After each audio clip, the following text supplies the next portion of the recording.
Hey, what's going on, guys? My name is Hunt Noobs, and I'm coming back at you with another edition of my series called Through My Eyes.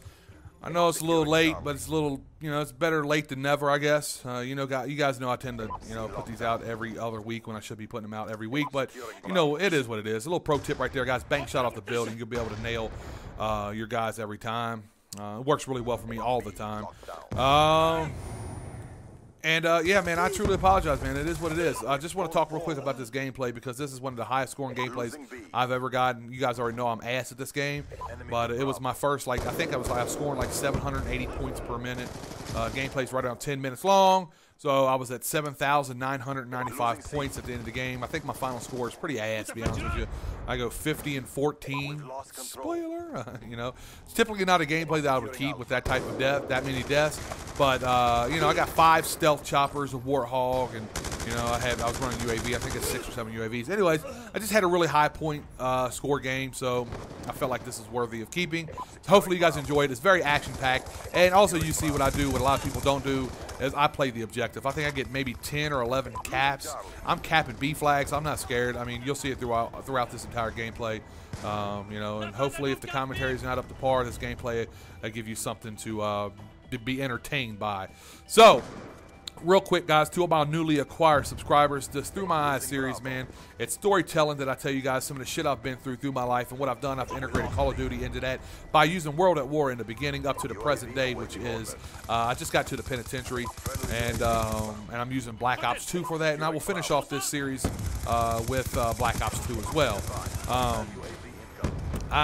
To be quite honest with you guys, I'm going to be telling you stories of some of the shit I saw, some of the shit I've been through, some of the fights I got into. Not too many. I got into a couple of them. But just basically how the penitentiary life was. So these cliffhangers and stuff, they're probably going to be coming to an end. I know some people are going to appreciate that. I like doing cliffhangers. I feel like it gives my storytelling, my series a little character. So, I enjoy doing cliffhangers, but they're pretty much going to be coming to an end because you can't really cliffhanger fucking, I dropped a soap in the shower, I think you guys know what I mean. But anyways, I'm going to get this party started, guys. As I stated before, man, when I got to this unit, I had this fucking weird dude walk up to me, and he asked me if I wanted to rub his belly. And I'm thinking in my head, holy shit, I got to go ahead and knock somebody out already. I've been here for just a day or so, and I already got to knock a dude out. And luckily for me, there was a guy standing there. He's like, listen, dude, don't pay attention to him. He's a fucking weirdo. And damn, this is a fail right here. Missed out on a quad opportunity. And I saw the 2 guys there. I just knew I didn't have enough of my clips, so I just said, fucking, it's not worth dying over just in case I shoot and run out of bullets and have to reload. And the reload on this gun is fairly slow. So, any fucking ways. So the guy asked me if I wanted to rub his belly, and I was like, man, what, basically, what the fuck you just say? And so basically, he lifted up his shirt, and he had the number 24 shaped into his belly. And I was like, damn, dude, you're a weird-ass dude, man. So I'm walking to my inside the unit, and they're going to show me where my cell is. Well, this dude is following me. And I'm thinking, man, what the fuck is up with this dude, man? He's fucking, something wrong with him. He's like, hey, man, I got something to show you. You want to see it? I was like, hey. You got me fucked up, dude. I don't get down like that. He said, no. It's my booger collection. I was like, you're what? He said, my booger collection. I've been collecting boogers for the past 4 or 5 years since I've been here. He said, I laminate them and everything. And this motherfucker was serious, man. Like, he was really excited about his fucking booger collection. And I was like, nah, bro, I appreciate it, man. It's a very nice gesture of you, but I think I'm going to have to pass, man. I don't want to see your mucus and shit. And he's like, well, also, if you guys, if you want to keep track, or if you can guess, he's like, I've been keeping track for the past 2 years how many shits I've taken in a year. Or I write down every time I take a shit. He says, can you guess how many shits I've taken in 2 years? And I'm like, what the fuck, man? Where did they put me, in a nut house? I'm not fucking crazy.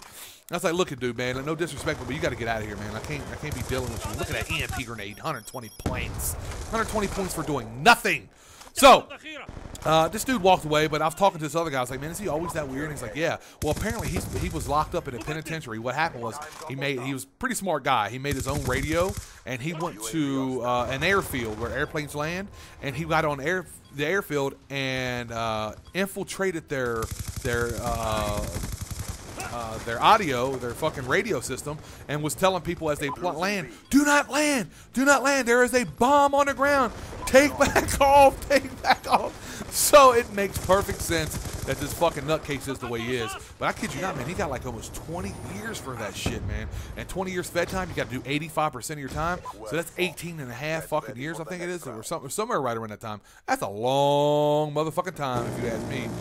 It's not 8 and a half, 16, 17 years. So still, it's still a long time nonetheless, but you know, and that's what he was in there for. So, anyways, I get into my cell, and as I walk into my cell, there's nobody in it. Now, these cells are probably about 5 feet by 8 feet. You have a bunk bed, 2 beds, they're bunked. You have 2 lockers, and that's about it, man. There's just enough room for you to walk by. There's a little table and shit like that if you need. But you have your 2 lockers with locks on and shit like that. But as I walk into it, I'm like, hell yeah, I don't have anybody in the cell with me. This is awesome. I'm blown in it. And, you know, which is a good thing, man. You know, I got the bottom bunk. It's perfect. So as I sit there, you know, a week goes by and you kind of pretty much go through like orientation and shit like that, you know.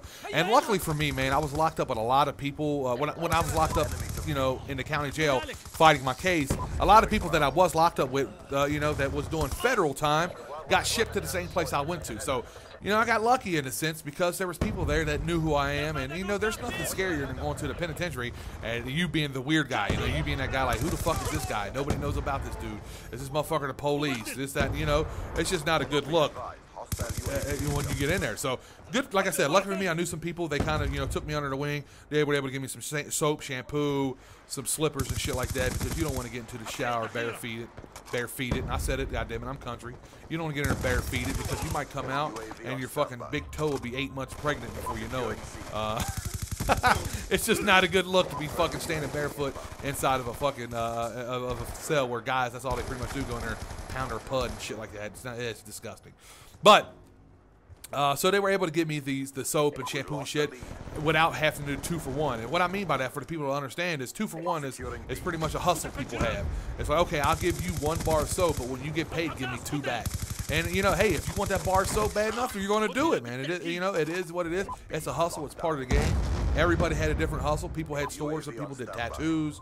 So, you know, some people did drawings, you know, just you know, whatever they could, you know, they felt like they were good at to be able to capitalize on when it came to making money and shit like that. And I tell you what was gold in the penitentiary: cigarettes and stamps. Stamps was like fucking currency in there.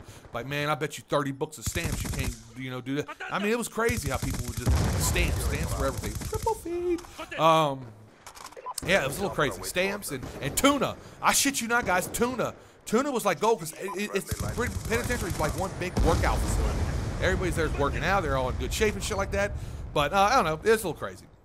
Some other shit. I'll get into more of some of that how it operates and stuff like that. I'll just give you an idea now how the orientation or whatnot went for me. You know, I finally got set up with a job, and the job they had me doing was sweeping cigarette butts out on the yard. And the yard is pretty much the facility where people go out to walk around, hang out. You got basketball courts out there. You got the weight pile where you go work out.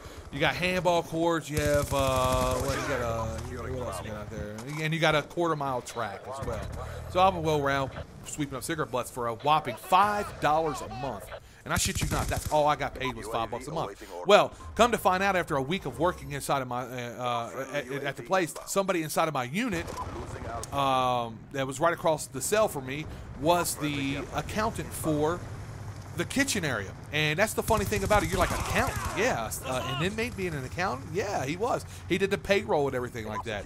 So, you know, not everybody was in there for selling dope and fucking, you know, hustling and fucking killing and shit like that. Some people were in there for tax evasion. And, you know, these people knew numbers, not crunch numbers and shit like that. And, you know, if you don't pay your taxes, man, the fucking federal law will, they take this shit serious and they will lock you up for a few years, man. It's crazy if you ask me, but, you know, hey, it's how they operate. So he told me, he's like, man, I'll get you inside the kitchen where you make more money. I'm like, oh, hell yeah. And he said, also, I'll be able to give you a bonus every month because, you know, I'm the guy that gives out the bonus as well. So I went from $5 a month to $80 a month. And that's like hitting a fucking jackpot when you're inside of the penitentiary and nobody's sending you money. I mean, fuck, how am I supposed to live off of $5? I have no choice but to get into illegal activities like fucking gambling and shit like that. I have no choice. You know, it's like the penitentiary kind of sets you up for failure to put you into predicaments that are just not a fucking good look. So I get into the kitchen and I start working for about a week. And basically what it is, they wake you up about 3 o'clock in the morning. They bring you down to the kitchen area. You're all sitting there. Everybody's tired as fuck. And they do a head count, make sure everybody's there that's supposed to be there. And I remember one day when I got back to my cell, I'm on the bottom bunk, and all of a sudden this old guy come walking in my cell with a sack, meaning that he was about to become my roommate. And he came right into his cell. He's like 65 years old. And I'll never forget this guy, man. His name was Mr. Gamble. God, I should have seen 4 of them punks. His name was Mr. Gamble, and I thought it was a kick-ass name, you know, Gamble. I don't know, man. I thought it was pretty good. And he came in apologizing, man. He's like, I'm really sorry. I'm really sorry if I do anything wrong. And basically, he's never been in trouble before, man. And you won't believe what the hell he was in there for, guys. So I'm going to have to end it right here. Not really much of a cliffhanger. I hope you guys enjoyed the video. If you did, please don't forget to hit that thumbs up button. I will have another Through My Eyes out for you guys before the weekend's over with, I promise. But it's your boy Hunt Noobs. I'm out this bitch. Deuces. Get wrecked, son. Woo! You will be rewarded for your That loyalty. never gets old. Never.